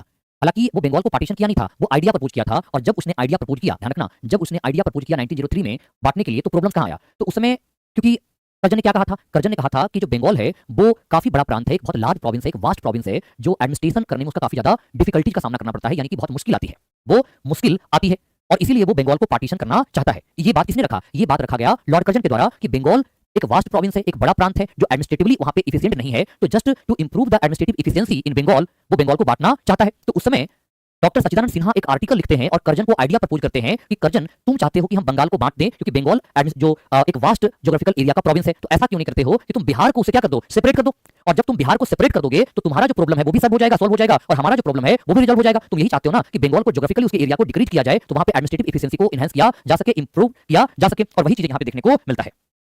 तो 1904 में एक क्या लिखा जाता है, 1904 में एक आर्टिकल लिखते हैं, और आर्टिकल में वो कहते हैं कि the partition of lower provinces and alternative proposal, एक वैकल्पिक विचार प्रस्तुत करते हैं कि तुम बंगाल को डिवाइड करने के बाद, बंगाल को डिवाइड करने के बाद क्या करो, तुम बिहार को डिवाइड कर दो, तुम बंगाल को डिवाइड मत करो, तुम बिहार को डिवाइड कर दो, बिहार को सेपरेट कर दो। जब तुम बिहार को सेपरेट कर दोगे तो बंगाल का ज्योग्राफिकल एरिया अपने आप क्या हो जाएगा, कम हो जाएगा, तो आपका भी जो कर्जन प्रॉब्लम बता रहा था उस कर्जन का भी प्रॉब्लम रिजॉल्व हो जाएगा, और बिहार के लोग सेपरेट स्टेट की डिमांड कर रहे हैं, इनका भी प्रॉब्लम रिजॉल्व हो जाएगा। लेकिन देखो कर्जन तो किसी और ही पर्पस पर बंगाल का पार्टीशन करना चाहता है, डिवाइड एंड रूल पॉलिसी था, क्योंकि डिवाइड एंड रूल पॉलिसी के माध्यम से कर्जन कम्युनलिज्म को प्रमोट करना चाहता था, और कम्युनलिज्म को बढ़ा करके वो क्या करना चाहता था, कम्युनलिज्म को प्रमोट करके, यानी कि संप्रदायवाद को बढ़ावा देकर हिंदू मुस्लिम यूनिटी को डिस्टर्ब करना चाहता था, और हिंदू मुस्लिम यूनिटी को डिस्टर्ब करके नेशनल फीलिंग ऑफ नेशनलिज्म को कम करना चाहता था, समाप्त करना चाहता था, और इसलिए वो करना चाहता था, और इसीलिए वो बंगाल को ही पार्टीशन करेगा। 1905 में बंगाल को पार्टीशन कर दिया जाएगा, बंगाल को विभाजित कर दिया जाएगा, और आप यहां पे देखोगे तो against the partition of Bengal swadeshi movement was launched. Bengal विभाजन के बाद, ध्यान रखना, बंगाल विभाजन के बाद स्वदेशी मूवमेंट को शुरू किया गया था, स्वदेशी आंदोलन को शुरू किया गया था। बिहार स्वदेशी मूवमेंट से सेपरेटेड रहा। क्यों? बिहार स्वदेशी आंदोलन से इसलिए अलग रहा, अलग रहने के पीछे का कारण है, वो क्यों रहना चाहता है? क्योंकि बिहार वालों को ये लग रहा था कि अगर वो मूवमेंट में शामिल हो जाएगा, अगर वो मूवमेंट में शामिल होगा तो जो सेपरेट स्टेट के लिए मूवमेंट है वो कमजोर पड़ जाएगा।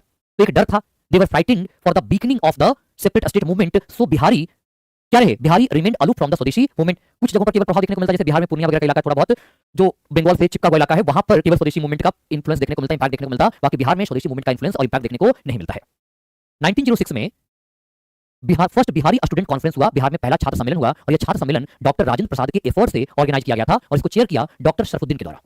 डॉक्टर सैफुद्दीन के द्वारा चेयरमैन किया गया और इस कॉन्फ्रेंस में सेपरेट बिहार स्टेट की मांग को रखा गया। तो आप देखोगे कि 1906 में फर्स्ट बिहारी स्टूडेंट कॉन्फ्रेंस होता है, पहला बिहारी छात्र सम्मेलन होता है। कहां पे होता है ये पहला बिहारी छात्र सम्मेलन? तो ये पटना में होता है, एट पटना, और इसको चेयर करते हैं डॉक्टर सैफुद्दीन, और जहां पे पृथक बिहार राज्य की मांग को आगे बढ़ाया जाता है। और इसी 1906 में, ये जो 1906 में आप देखोगे कि बिहार टाइम्स का नाम बदल करके बिहारी कर दिया जाएगा, बिहारी पत्रिका कर दिया गया, और इसके एडिटर कौन रहेंगे? महेश नारायण। हालांकि 1906 में आगे चल करके महेश नारायण की डेथ हो जाती है, महेश नारायण की मृत्यु हो जाती है।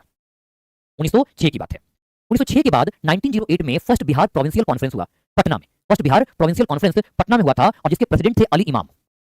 जिसके प्रेसिडेंट कौन थे? अली इमाम वाज द प्रेसिडेंट। और यहां भी पृथक बिहार राज्य के लिए एक प्रस्ताव पारित किया गया जिसमें मांग की गई कि बिहार को बंगाल से अलग कर देना चाहिए। और 1908 में ही Bihar provincial Congress committee form किया गया बिहार में, और इस कांग्रेस कमेटी के माध्यम से जो सेपरेट स्टेट के लिए डिमांड है उसको ब्रिटिश गवर्नमेंट के सामने रखा गया, बार बार रखा जा रहा था ताकि ब्रिटिश गवर्नमेंट हमारी बात मान ले और बिहार को बंगाल से सेपरेट कर दिया जाए।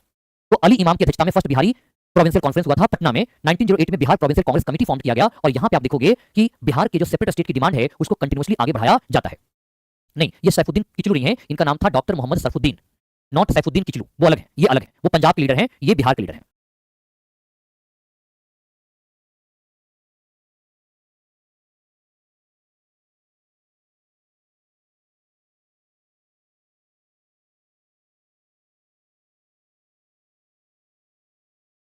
ठीक है। 1909 में मॉर्ले मिंटो रिफॉर्म आता है, और अगर हम मॉर्ले मिंटो रिफॉर्म की बात करें तो मॉर्ले मिंटो रिफॉर्म के माध्यम से भारत में डायरेक्ट इलेक्शन सिस्टम को क्रिएट किया गया था। हालांकि इलेक्शन वर्ड तो 1892 में आता है, लेकिन मॉर्ले मिंटो रिफॉर्म के माध्यम से first time direct election introduce किया गया और बंगाल प्रोविंशियल लेजिस्लेटिव असेंबली के लिए इलेक्शंस हुए। बिहार के कई सारे मेंबर बंगाल असेंबली में इलेक्ट हुए। बंगाल का जो प्रोविंशियल असेंबली है, बिहार के कई सारे मेंबर वहां पे क्या होते हैं? इलेक्ट होते हैं। और उन सारे मेंबर्स के द्वारा सेपरेट स्टेट के मूवमेंट को लेकर के लगातार आवाज उठाया गया। इवन कि 1910 में जब गया में वायसराय आया था तो उसको भी एक डिमांड रखा जाता है, उसके पास भी अपनी मांग रखी जाती है कि हमारी मांग मान लो। एंड फाइनली क्योंकि देखो 1905 में पार्टीशन ऑफ बंगाल हुआ, अंग्रेजों ने ये सोचा कि हम पार्टीशन ऑफ बंगाल के माध्यम से राष्ट्रवाद को, नेशनलिज्म को कमजोर कर देंगे, और अब बिहारी के द्वारा उनको दोबारा मौका दे रहा है बंगाल को पार्टीशन करने का, बंगाल को तो है ना छोटा करने का। और अंग्रेजों ने भी सोचा कि अच्छा मौका है, इसे बंगाल को क्या कर देंगे? छोटा कर देंगे, तो जो नेशनलिज्म की फीलिंग है उसको वीकन किया जा सकता है, कमजोर किया जा सकता है। और फाइनली ब्रिटिशर्स के द्वारा ये डिमांड मान लिया जाता है कि ठीक है, जो आप कह रहे हो हम बिल्कुल मान लेते हैं। और इसीलिए आप देखोगे कि 12 दिसंबर 1911 को दिल्ली दरबार होती है, और ये दिल्ली दरबार बहुत इंपॉर्टेंट है। भारत में 3 दिल्ली दरबार हुआ। एक दिल्ली दरबार हुआ था लॉर्ड लिटन के समय में 1877 में, और दूसरा दिल्ली दरबार हुआ 1903 में लॉर्ड कर्जन के समय में, और तीसरा दिल्ली दरबार हुआ 1911 में लॉर्ड हार्डिंग सेकंड के समय में। ये थर्ड दिल्ली दरबार था जो 12 दिसंबर 1911 को ऑर्गेनाइज किया गया था दिल्ली में। और कोरोनेशन पार्क जो आज दिल्ली में संतपुर और बुरारी वाला इलाका है, वहां पे ये थर्ड दिल्ली दरबार कन्वेन किया गया था, जिसमें British king George fifth and the British queen मेरी का आगमन हुआ था। इस दिल्ली दरबार में 3 मेजर अनाउंसमेंट किया गया। पहला अनाउंसमेंट था कि पार्टीशन ऑफ बंगाल को समाप्त कर देना है। दूसरा अनाउंसमेंट था कि कैपिटल ऑफ इंडिया को अब कलकत्ता से दिल्ली ट्रांसफर करना है। और तीसरा अनाउंसमेंट जो था वो बिहार के लिए था। और तीसरा अनाउंसमेंट ये किया गया कि जो बिहार है, बिहार को क्या किया जाएगा? पृथक राज्य के तौर पर क्रिएट किया जाएगा, पृथक राज्य के तौर पर क्रिएट किया जाएगा। Formation of separate state from the Bengal, यानी बंगाल से अलग करके बिहार को एक अलग राज्य के तौर पर क्रिएट किया जाएगा 12 दिसंबर 1911 को। 12 दिसंबर 1911 को घोषणा कर दिया गया। And finally 22 March 22 of March 1912 को बंगाल लेजिस्लेटिव असेंबली के माध्यम से एक बिल पास किया जाता है, एक विधेयक पास किया जाता है। उस विधेयक के माध्यम से लीगल डिक्लेरेशन किया गया। अब देखो, चूंकि 22 मार्च को पास किया गया है, कितने तारीख को? 22 मार्च को पास किया गया, इसलिए 22 मार्च इंपॉर्टेंट डे है। 22 मार्च एक महत्वपूर्ण दिवस हो जाता है क्योंकि इसी दिन लीगल रिकॉग्निशन किया गया पृथक बिहार राज्य की, और इसलिए 22 मार्च को क्या मनाते हैं? बिहार दिवस के तौर पर सेलिब्रेट किया जाता है। बट फाइनली 1 अप्रैल 1912, 1 अप्रैल 1912 को joint state of Bihar Odisha create किया जाएगा। लेकिन जब बिहार इनिशियली बना था तो बिहार एक लेफ्टिनेंट प्रोविंस के तौर पर बना था, गवर्नर प्रोविंस के तौर पर बिहार का गठन नहीं किया गया था। बिहार जो था केवल और केवल एक छोटा प्रोविंस था। अरे सैफुद्दीन और Sarfuddin both are the same name of a same person. ध्यान बस इतना रखना कि ये वो सैफुद्दीन नहीं है, ये बिहार के लीडर हैं, सैफुद्दीन और सरफुद्दीन। तो बिहार स्टेट का लीगल रिकॉग्निशन कब हुआ? लीगल रिकॉग्निशन हुआ 22 ऑफ मार्च 1912 को, और बना कब? तो 1 अप्रैल 1912 को बनता है। अब मैं पूरी स्टोरी को समराइज करता हूं, फिर हम आगे बात करेंगे। देखो, इनिशियली हमने देखा कि जब हम एंशिएंट हिस्ट्री की बात करते हैं तो एंशिएंट हिस्ट्री में बिहार के बारे में जो पहली इंफॉर्मेशन मिलती है वो ऋग्वेद से मिलती है। उसके बाद बिहार का जो ज्योग्राफिकल डिस्क्रिप्शन हमें मिलता है वो यजुर्वेद के सप्तक ब्राह्मण से मिलता है, और सप्तक ब्राह्मण में पता चलता है कि बिहार में आर्यन सिविलाइजेशन का एक्सपेंशन हुआ है। अथर्ववेद में बिहार को ब्रात्य रीजन के नाम से जाना गया। आगे चलकर के महाजनपद पीरियड में बिहार को मगध के नाम से जाना गया। एंड मौर्यन एम्पायर की पीरियड से लेकर के गुप्ता एम्पायर की पीरियड तक आप देखोगे तो बिहार को किस नाम से जाना गया? बिहार को मगध के नाम से जाना गया। पाल पीरियड के समय में बिहार को उदनपुरी कहा गया, और जब तुर्कों का आक्रमण होता है, टर्किश इन्वेजन होता है, तो टर्किश इन्वेजन के बाद बिहार का जो नेम है वो अर्ज ए बिहार पड़ा। एंड फाइनली तुगलक एरा में बिहार को अज ए बिहार से नाम बदल करके आज का नाम बिहार कर दिया गया। आगे चल करके क्योंकि सल्तनत एरा में जो बिहार की एडमिनिस्ट्रेटिव कैपिटल थी वो तो बिहार शरीफ थी, 1541 में शेर शाह के द्वारा मॉडर्न पटना सिटी को क्रिएट किया जाता है और बिहार के एडमिनिस्ट्रेटिव कैपिटल को बिहार शरीफ से पटना ट्रांसफर किया जाता है। आगे चल करके 1570-80 के आसपास देखते हैं कि अकबर के द्वारा बिहार को मुगल एम्पायर में मर्ज करता है और 15 प्रोविंस के तौर पर क्रिएट करता है। पोस्ट मुगल पीरियड में हमने देखा कि बिहार को जो नवाब ऑफ बंगाल सुजाउद्दीन है उसने बिहार को बंगाल का हिस्सा बना लिया था। 1765 में ट्रीटी ऑफ इलाहाबाद के बाद बिहार बंगाल प्रेसिडेंसी का हिस्सा बना रहा। समय के साथ बंगाल का डेवलपमेंट तो होता रहा लेकिन बिहार का डेवलपमेंट स्टॉल्ड हो गया, बिहार का जो ग्रोथ है वो स्टैग्नेटेड हो गया। गवर्नमेंट ऑफिसेज, गवर्नमेंट जॉब पर बंगाली डोमिनेशन एस्टैब्लिश हो गया। बिहार की स्थिति अच्छी है नहीं तो बिहार में बिहारियों को लगने लगा कि अब उन्हें एक सेपरेट स्टेट का डिमांड करना चाहिए, तभी उनके जो राइट्स है वो प्रोटेक्टेड होंगे। और कई रीजन थे बिहारियों के द्वारा अलग राज्य मांगने की। एक तो बैकवर्डनेस ऑफ बिहार था, दूसरा इमरजेंस ऑफ मिडिल क्लास देखने को मिलता है जो राइट्स की डिमांड कर रहा था। थर्ड हम देखेंगे तो थर्ड रीजन था इंडिपेंडेंट एग्जिस्टेंस ऑफ बिहार की जो चाहत थी। एंड फोर्थ न्यूज़पेपर्स के और मैगजीन्स के माध्यम से भी ये बताया गया कि अगर बिहार को सेपरेट स्टेट बना दिया जाता है तो बिहार को क्या क्या फायदा मिलेगा, बिहार को क्या क्या फायदा मिलेगा। और फिर बिहार में एक सेपरेट स्टेट के लिए मूवमेंट चलता है जिस मूवमेंट को लीड करते हैं डॉक्टर सच्चिदानंद सिन्हा के द्वारा। किसके द्वारा? डॉक्टर सच्चिदानंद सिन्हा के द्वारा। Bihar special subject is also a type of khichdi subject, क्योंकि इसमें आपको मल्टीपल चीजें मिलेंगी, आपको अलग अलग एंगल पढ़ने को मिलेगा, क्योंकि आपको बिहार पढ़ना है। बिहार कोई सब्जेक्ट थोड़ी है। बिहार की आप पॉलिटी पढ़ोगे तो नेशनल पॉलिटी से खींच करके बिहार की बात को निकालोगे, बिहार की इकोनॉमी पढ़ोगे तो बिहार की नेशनल इकोनॉमी से तो खींच के निकालोगे, बिहार की ज्योग्राफी बात करोगे तो नेशनल ज्योग्राफी का ही तो बिहार के कॉन्टेक्स्ट में बात करोगे, तो वही कॉन्सेप्ट जो ज्योग्राफी में पढ़ते हो वही यहाँ भी आ जाएंगे। यहाँ ऐसा थोड़ी अलग चीज आ जाएगा। फिर हम बात करते हैं कि बिहार में फाइनली 12 दिसंबर 1911 को, कब 12 दिसंबर 1911 को दिल्ली दरबार में डिक्लेरेशन किया जाता है कि बिहार को एक सेपरेट स्टेट के तौर पर क्रिएट किया जाएगा। एंड फाइनली 22 मार्च 1912 को बिहार का लीगल रिकॉग्निशन होता है। And finally on 1 April 1912 Bihar was created as the separate state from the Bengal. But Bihar अकेला नहीं बनता है, बिहार ओडिशा जॉइंट स्टेट के तौर पर इमरजेंस होता है। इसके तौर पर बिहार ओडिशा जॉइंट स्टेट के तौर पर देखने को मिलता है। अब देखोगे होगा क्या, बिहार एक सेमी प्रोविंस के रूप में आया। बिहार एक कंप्लीट प्रोविंस नहीं बनाया गया, उसमें बिहार जो था वो अर्ध प्रांत बनाया गया, सेमी प्रोविंस के तौर पर क्रिएट किया गया। लेफ्टिनेंट गवर्नर प्रोविंस बनाया गया, गवर्नर प्रोविंस नहीं बनाया गया। बिहार को governor province finally Montagu Chelmsford reforms act 1919 के माध्यम से बनाया जाता है। तो बिहार को क्या बनाया जाता है? सेमी प्रोविंस के तौर पर बनाया गया था। और उसमें जो लेफ्टिनेंट गवर्नर थे वो अस्टुअर्ट बेली थे। अस्टुअर्ट बेली इमीडिएटली उसमें देखने को मिलता है। और 1919 में देखो, जब बिहार एक सेमी प्रोविंस बना, अर्ध प्रांत बना, तो ऑन 20 जनवरी 1913 20 जनवरी 1913 को पटना के बांकीपुर में एक सभा होता है, एक कॉन्फ्रेंस होता है, एक असेंबली होता है और वहां पे डिसीजन लिया जाता है कि बिहार की जो कैपिटल होगी वो पटना होगी। तो पटना को बिहार के कैपिटल के तौर पर कब रिकॉग्नाइज किया गया था? तो 1913 में, 1913 में 20 जनवरी 1913 को रिकॉग्नाइज किया गया। एंड फाइनली 1919 में, 1919 में अगर आप बात करोगे तो डायरकी रूल इंट्रोड्यूस किया गया था। डायरकी रूल इंट्रोड्यूस किया गया था तो क्या आया? पार्शियल ऑटोनॉमी आता है और इसको गवर्नर प्रोविंस के तौर पर बनाया गया। तो आपसे पूछा जाएगा कि बिहार गवर्नर प्रोविंस कब बना है? Bihar was made as governor province, Bihar was made as governor province के तौर पर देखने को मिलता है। सेमी प्रोविंस का मतलब होता है कि वहां पे गवर्नर्स नहीं अपॉइंट होते थे, वो लेफ्टिनेंट गवर्नर होते थे। जैसे आज के डेट में आप क्या कहते हो, जिसको हम लोग कहते हैं centrally administrated territory, union territory कहते हैं, उसको क्या कहते हैं? यूनियन टेरिटरी कहते हैं या सेंट्रली एडमिनिस्ट्रेटेड टेरिटरी के नाम से जानते हैं। उसी को हम लोग मतलब जैसे आज के डेट में आप केंद्र शासित प्रदेश कहते हो, तो उस समय के डेट में आप बिहार को मान लो कि उसमें बिहार जब बना था पहली बार 1912 में, तो वो एक यूनियन टेरिटरी के तौर पर ही एग्जिस्टेंस में आया था, बिल्कुल same as the Jammu and Kashmir और लद्दाख के रूप में। तो वो उस समय जम्मू लद्दाख के रूप में नहीं बना था बल्कि जम्मू एंड कश्मीर के रूप में बना था। वहां पे लेजिस्लेचर भी बिहार में था और उस लेजिस्लेटिव जो बिहार में लेजिस्लेटिव असेंबली बनाया गया था उसमें 43 मेंबर थे। और उसमें लेजिस्लेटिव असेंबली नहीं बना था, लेजिस्लेटिव काउंसिल बना था, उसमें 43 मेंबर थे, 43 मेंबर था और 43 में से 24 मेंबर इलेक्टेड होते थे और 19 मेंबर नॉमिनेटेड होते थे। और वही 43 मेंबर ने 20 जनवरी 1913 को सभा किया था और जहां डिसीजन लिया कि पटना को बिहार का कैपिटल के तौर पर एस्टैब्लिश किया जाएगा। फाइनली 1919 में मॉन्टेग्यू चेम्सफोर्ड रिफॉर्म्स एक्ट आता है और उसके माध्यम से बिहार को गवर्नर प्रोविंस के तौर पर क्रिएट किया जाता और पार्शियल ऑटोनॉमी लागू करता है। क्योंकि डायरकी रूल क्या था? डायरकी रूल की हम बात करते हैं यानी कि जिसको द्वैध शासन की बात करते हैं, वो क्या देखने को मिलता है? आप लोग पॉलिटी में पढ़े होंगे डायरकी रूल के बारे में, द्वैध शासन के बारे में। द्वैध शासन क्या था कि जो सब्जेक्ट होता था उसको दो पार्ट में डिवाइड कर दिया जाता था, ट्रांसफर सब्जेक्ट में और जिसको रिजर्व सब्जेक्ट कहते हैं, तो दो पार्ट में बांट दिया करता था। तो 29 दिसंबर 1920 को बिहार प्रोविंस बना और यहाँ पे डायरकी रूल इंट्रोड्यूस किया गया था। लेकिन फाइनली 1935 में आप बात करोगे, 1935 में गवर्नमेंट ऑफ इंडिया एक्ट लागू होती है और इसके माध्यम से प्रांतों को फुल ऑटोनॉमी दे दिया जाता है, पूर्ण स्वायत्ता दे दिया जाता है। तो यहाँ पे फुल ऑटोनॉमी दे दिया जाएगा। तो 1919 की बात करें, 1919 के माध्यम से जब 29 दिसंबर 1920 को बिहार में डायरकी रूल इंट्रोड्यूस किया जाता है, तो 7 अप्रैल 1921 कहां पे? 7 अप्रैल 1921 को बिहार में लेजिस्लेटिव असेंबली क्रिएट किया जाता है। हालांकि वो लेजिस्लेटिव काउंसिल ही था, लेजिस्लेटिव असेंबली नहीं था, वो लेजिस्लेटिव काउंसिल क्रिएट किया जाता है। जो आज बिल्डिंग आप देखते हो ना लेजिस्लेटिव काउंसिल वाला, वो 7 अप्रैल 1921 को इनॉग्रेट किया गया था। साथ ही साथ 1935 में बाई कैमरल लेजिस्लेचर क्रिएट किया जाएगा और लेजिस्लेटिव असेंबली भी बनेगा और लेजिस्लेटिव काउंसिल भी बनेगा। क्या क्या? लेजिस्लेटिव असेंबली भी बनेगा और लेजिस्लेटिव काउंसिल भी क्रिएट किया जाता है। फाइनली 1 अप्रैल को उड़ीसा बिहार से अलग हो गया और बिहार एक राज्य के तौर पर उभर के आया, क्योंकि बिहार से उड़ीसा अलग हो गया। 1948 की अगर हम बात करें, 1948 में तो बिहार की बाउंड्री को क्या किया गया? बिहार से एक जगह होता था सरायकेला खरसावां, और ये सरायकेला खरसावां किसका इलाका था? ये सरायकेला खरसावां जो इलाका है ये उड़ीसा का था। ये उड़ीसा का जो सरायकेला खरसावां डिस्ट्रिक्ट है ये बिहार में मर्ज किया गया। और फाइनली 1950 में जब इंडियन कॉन्स्टिट्यूशन लागू हुआ तो बिहार ग्रुप ए का स्टेट बना था। तो ये आपसे पूछेगा कि देखो, आप जब इंडियन पॉलिटी पढ़ते हो तो गौर करना इंडियन पॉलिटी में, जब आप पार्ट 2 पढ़ते हो, पार्ट 1 पढ़ते हो, पार्ट 1 जिसमें स्टेट की बात किया गया है, तो पहले एक और पार्ट हुआ करता था जो अब नहीं है। वो कौन सा पार्ट है? वो पार्ट 7 ऑफ इंडियन कॉन्स्टिट्यूशन है और आर्टिकल 238 था, वो अब नहीं है हमारी। यानी कि जो संविधान का भाग कौन सा? 7, जिसको कहते हैं पार्ट 7 ऑफ इंडियन कॉन्स्टिट्यूशन, वो एज सच अब हमारे कॉन्स्टिट्यूशन में नहीं है, उसको रिपील कर दिया गया है, डिलीट कर दिया गया है through the 7th constitutional amendment act 1956। तो भारत क्या बना था? बिहार ग्रुप ए का स्टेट बना था। क्योंकि 4 ग्रुप में स्टेट बटे हुए थे, तो बिहार ग्रुप ए का बना और 1952 में बिहार में पहला जनरल इलेक्शन करवाया जाता है। तो 1952 में बिहार में पहला चुनाव हुआ था और इस प्रकार से बिहार का एग्जिस्टेंस आप देखोगे। अब एक बात देखो, 1956 में क्या हुआ, 1956 में देखो, जब भारत आजाद हुआ तो भारत के आजाद होने के बाद भारत के डिफरेंट प्रोविंसेज में लैंग्वेज के ग्राउंड पर सेपरेट प्रोविंस बनाने की डिमांड चलने लगी। किसके ग्राउंड पर? लैंग्वेज के ग्राउंड पर, कि भाषा को ध्यान में रखते हुए राज्य बनाए जाने चाहिए थे, यानी कि इंडिया के रीऑर्गेनाइजेशन की बात चलने लगी ऑन लिंग्विस्टिक ग्राउंड। आपको याद होगा आंध्र प्रदेश स्टेट मूवमेंट को आपने पढ़ा होगा, 1953 में पोट्टी श्रीरामुलु की डेथ हुई थी, तो पूरे भारत में भाषा के आधार पर राज्य के डिमांड की मांग उठने लगी, demand for state on the ground of language, on the basis of language. Finally पहली बात तो देखो, दो समितियां बनती हैं, एक तो धर समिति बनती है, जेबीपी समिति बनती है, समितियां तो डिमांड को रिजेक्ट कर देती हैं। बट जब आंध्र प्रदेश में एक वायलेंट मूवमेंट इरप्ट हो जाता है और फाइनली गवर्नमेंट को मजबूरी में आंध्र प्रदेश स्टेट बनाना पड़ता है, तो उसके बाद एक फजल अली आयोग बनाता है। फजल अली आयोग क्या कहता है कि ठीक है, लैंग्वेज को ग्राउंड के तौर पर रख सकते हैं, लेकिन केवल लैंग्वेज ग्राउंड नहीं होना चाहिए। और तब आप देखोगे कि 7th कॉन्स्टिट्यूशन अमेंडमेंट एक्ट 1956 आता है, जिसके माध्यम से जो स्टेट का क्लासिफिकेशन था 4 पार्ट में, group A, group B, group C और ग्रुप डी में, उस क्लासिफिकेशन को समाप्त कर दिया गया और बिहार स्टेट को भी रीऑर्गेनाइज किया गया। और बिहार स्टेट का लगभग 13186 स्क्वायर माइल जो एरिया है, ये कहां चला गया? ये पश्चिम बंगाल में चला गया। और बिहार का दो इलाका, एक तो मानभूम का इलाका था और एक पूर्णिया का इलाका था। तो ये दो क्षेत्र जो थे, पूर्णिया में जो बंगाली स्पीकिंग एरिया थे और मानभूम में जो पूरा बंगाली स्पीकिंग एरिया था, इन दोनों को क्या कर दिया गया? बंगाल प्रोविंस का हिस्सा बना दिया गया। कहां पे? बंगाल प्रोविंस का हिस्सा बना दिया गया। कब बना दिया गया? 1956 में बना दिया गया, 1956 में बना दिया गया। तो देखो यहाँ भी बिहार का बाउंड्री चेंज हुआ एंड फाइनली 15 नवंबर 2000 को बिहार को बांट दिया गया और बिहार से एक और स्टेट बना जिसको झारखंड के नाम से जानते हैं, झारखंड स्टेट के नाम से जानते हैं। तो झारखंड कब बना? 15 नवंबर 2000 को झारखंड बना। किसके जन्मदिन दिवस के अवसर पर? तो बिरसा मुंडा के जन्म दिवस के अवसर पर झारखंड का निर्माण किया गया था। और एक्ट कौन सा था? बिहार स्टेट रीऑर्गेनाइजेशन एक्ट था। उस समय जो, क्योंकि देखो भारत में राज बनाने की जिम्मेदारी किसकी है? पार्लियामेंट के पास है। पार्लियामेंट आर्टिकल 3 के अंतर्गत स्टेट बना सकती है, उसके लिए स्टेट के कंसेंट की आवश्यकता नहीं पड़ती है, वो स्टेट से सजेशन ले सकती है और सजेशन मानना या नहीं मानना वो किस पर डिपेंड करता है? वो डिपेंड करता है पार्लियामेंट पर। पार्लियामेंट के द्वारा बिहार स्टेट रीऑर्गेनाइजेशन एक्ट लाया गया 2000 में और इसके माध्यम से एक झारखंड राज्य बनाया गया, जो बिहार का जो सदर्न रीजन है उसको अलग करके एक नया स्टेट बना दिया गया, पंजाब, झारखंड।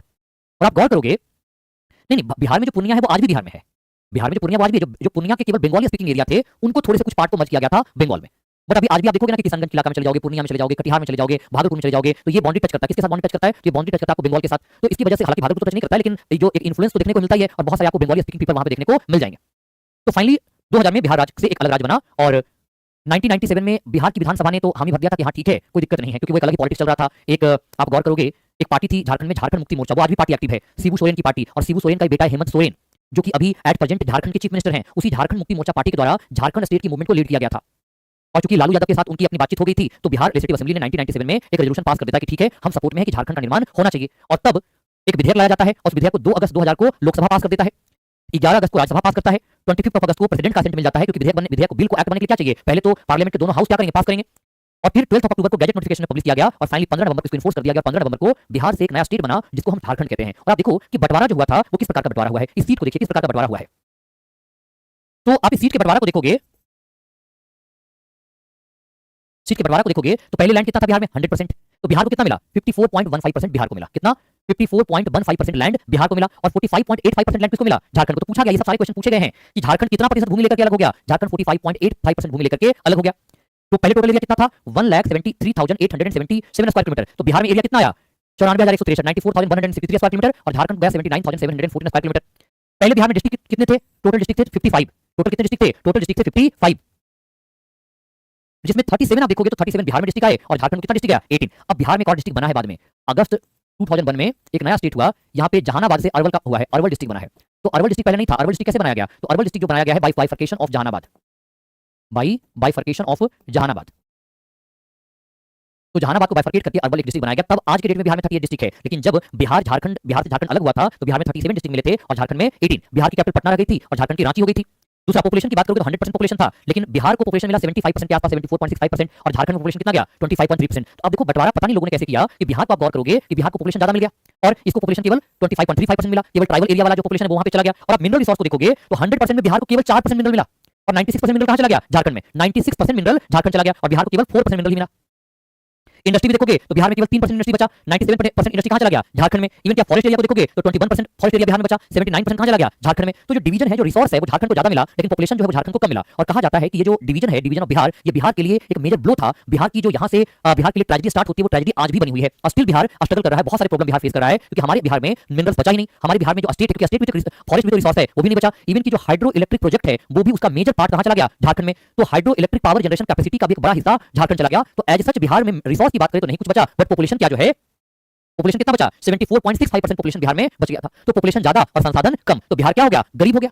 और बिहार की गरीबी यहीं से है। तो बिहार में 3 चीजें बची थी। बिहार में उस समय 3 चीजें बची थी। क्या क्या बचा था? तो बिहार के खेतों में आलू, नदियों में बालू और राजनीति में लालू, ये 3 चीजें बिहार में बच गई थी, बाकी सब चीजें झारखंड चली गई। आज बिहार में मिनरल्स के नाम पर एक ही चीज बच गया है, वो है सैंड, बालू। और गवर्नमेंट उस सैंड रिसोर्स को भी मैनेज नहीं कर पाई, तभी तो बिहार में इतने सारे बालू माफिया क्रिएट हुए हैं। और पॉलिटिक्स में तो आपको पता ही है क्या बना बचा, और खेतों में तो आलू बचा। तो आज भी बिहार शरीफ जो है वो जो पोटैटो का प्रोडक्शन काफी ज्यादा करता है, खूब सारे कोल्ड स्टोरेज आपको देखने को मिलेंगे बिहार शरीफ में, कोल्ड स्टोरेज जहां पे आलू का स्टोर किया जाता है। तो इस प्रकार का बंटवारा हुआ था। अब क्योंकि पॉपुलेशन ज्यादा है, तो अगर पॉलिटिकल डिवीजन की बात करोगे तो विधानसभा सीट पहले टोटल कितना था, 324, और बिहार को कितना मिला, 243, और झारखंड में कितना गया, 81। लेजिस्लेटिव काउंसिल में 96, बिहार को कितना मिला, 75, और झारखंड में तो यूनिकैमरल लेजिस्लेचर है, वहां तो बाइकैमरल लेजिस्लेचर है नहीं, क्योंकि वहां पे तो केवल लेजिस्लेटिव असेंबली है, लेजिस्लेटिव काउंसिल नहीं है। लोकसभा में 54 सीट थे, बिहार को 40 मिले और झारखंड को 14 मिले। राज्यसभा में 22 सीट है, बिहार को 16 मिले और झारखंड को 6 सीट मिला। झारखंड को क्या मिला, 6 सीट मिला। तो इस प्रकार से डिवीजन देखने को मिलता है ना, इस प्रकार से डिवीजन देखने को मिलता है। यस, एट प्रेजेंट केवल 6 स्टेट में ही अभी बाइकैमरल लेजिस्लेटिव असेंबली देखने को मिलता है। तो ये था पूरा बिहार के पॉलिटिकल हिस्ट्री की जानकारी कि प्राचीन काल से लेकर के आज का जो बिहार है, इसकी पूरी स्टोरी क्या रहा है, पूरी कहानी क्या रही है। ठीक है, तो हम लोग नेक्स्ट क्लास में मिलते हैं। यूट्यूब वालों के लिए हमारी ये आज की तीसरी क्लास थी, और पेड वालों के लिए हम नेक्स्ट क्लास से सिस्टमेटिक में अपनी क्लास को आगे लेकर चलेंगे। बाकी जो बच्चे पेड में नहीं जुड़े हैं तो वो तो आ सकते हैं, वहां पे क्लास को पढ़ सकते हैं। ठीक है, और बाकी पेड वालों, आपकी खूब सारी समस्याएं हैं, खूब सारी कमेंट हैं, मैं आपके सारे कमेंट को मैं नेक्स्ट क्लास में लेता हूं आपके पेड बैचेज में। ठीक है, चलिए तो फिर मिलते हैं हम लोग नेक्स्ट क्लास से, और हम अपनी चर्चा को जारी रखेंगे। होली तो मेरे ख्याल से 14 तारीख को है ना जी, तो कल तो आपका क्या है, कल जो देखने को मिलता है जिसको हम लोग कहते हैं होलिका दहन है ना, तो होलिका दहन है कल। तो कल तो होलिका दहन तो रात में होती है, तो दिन में आप आराम से पढ़ लीजिएगा, फिर रात में होलिका दहन कीजिएगा। तो thank you everyone, thank you so much for joining today's class. हम लोग नेक्स्ट क्लास में मिलते हैं, एंड बिहार ज्योग्राफी को हम कंटिन्यू करेंगे, जहां पर नेक्स्ट क्लास की बात करेंगे फिजियोग्राफी ऑफ बिहार के बारे में।